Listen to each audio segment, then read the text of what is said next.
పికు నెమలి నిశ్శబ్దంగా నిలబడి చూసింది. అప్పుడు చిన్న రూబీ ముందుకు వచ్చింది. మనమందరం కలిసి ప్రయత్నిస్తే సమస్యకు పరిష్కారం కనుక్కోగలం అంది. రూబీ తన చిన్న కాళ్లతో నేలను తవ్వడం ప్రారంభించింది. ఆమె ఒక చిన్న కాలువ చేయాలని నిర్ణయించింది, అది అడవిలో ఉన్న మరొక చిన్న నీటి ఊట నుండి నదికి చేరేలా. మొదట్లో అది కష్టమనిపించింది, కాని రూబీ ఆగలేదు. ఎల్లీ తన తొండంతో నేలను తొలగించింది.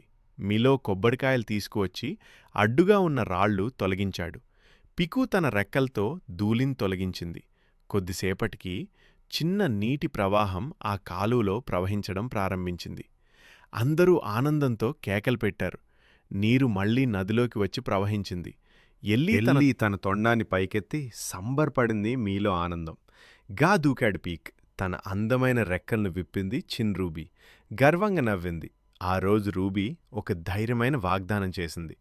మనం కలిసుంటే మనం ఏ సమస్య అయినా పరిష్కరించగలం. నీతి: ఒక్కరైతో కాకుండా అందరం కలిసి పనిచేస్తే విజయం